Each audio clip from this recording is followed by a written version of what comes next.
అన్నమయ్య జిల్లా గుర్రంకొండ రాయచోటి మార్గం బస్టాప్ వద్ద పోలీసులను చూసి పారిపోవడానికి ప్రయత్నించిన ముగ్గురు వ్యక్తులను అదుపులోకి తీసుకుని విచారణ చేపట్టామని రాయచోటి డీఎస్పీ కృష్ణమోహన్ అన్నారు. వారి నుంచి 6 కిలోల గంజాయిని స్వాధీనం చేసుకున్నామన్నారు. విచారణలో ఇచ్చిన సమాచారం మేరకు పీలేరు మండలం బోడమల్లివారిపల్లి పంచాయతీ దినకర్ హోటల్ వెనుక వైపు దాడులు నిర్వహించి మరో 7గురిని అదుపులోకి తీసుకుని వారి వద్ద నుంచి 10 కిలోల గంజాయిని స్వాధీనం చేసుకున్నామని చెప్పారు.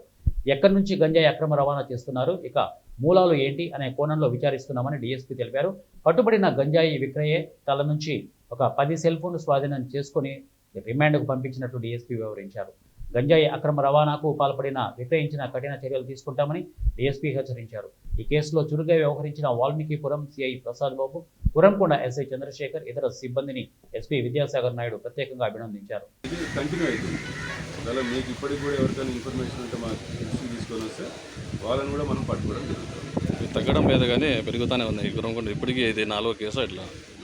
ఇప్పుడు ఈ రకంగా మనం చర్యలు తీసుకోవడం వల్లనే ఇంతవరకు వచ్చింది. ఎందుకంటే మీరే చూస్తున్నారు, ఇవి ముద్దాయిలు కూడా ఇంతకు ముందు కేసుల్లో ఉన్నారనేసి తెలుస్తుంది. నాట్ ఓన్లీ గుర్రంకొండ, తర్వాత ఎక్కడెక్కడి నుంచి వస్తుందో మనం ఓన్లీ గుర్రంకొండ వరకే ఇది పరిమితం కాలేదు. వీళ్ళకి ఎక్కడి నుంచి తెప్పిస్తున్నారో వాళ్ళని కూడా మనం అరెస్ట్ చేయడం జరిగింది, ఒరిస్సా దగ్గర నుంచి కూడా. అయితే ఈ యొక్క అరెస్ట్ అనేది వీళ్ళని అప్డేట్ చేయడం అనేది ఇన్ఫర్మేషన్ మేరకు కంటిన్యూ ఉంటుంది. లేదు ఒకరోజు ప్రాసెస్ కాదు, కంటిన్యూ జరుగుతుంది. వీళ్ళకి ముద్దాయిలకి ఇప్పటికీ 2-3 కేసులు ఉంటాయి. వీళ్ళకి భయం అనేది లేదండి? లేదండి, దీంట్లో ఎన్డీపీఎస్ యాక్ట్లో చాలా కఠినమైన చట్టం ఇది. అంత ఈజీగా బెయిల్ రాదు. తర్వాత వీళ్ళ మీద ఈ రకంగా ఉంటే స్ట్రీట్స్ కూడా ఓపెన్ అవుతాయి, వీళ్ళ మీద నిఘా అనేది ఉంటుంది.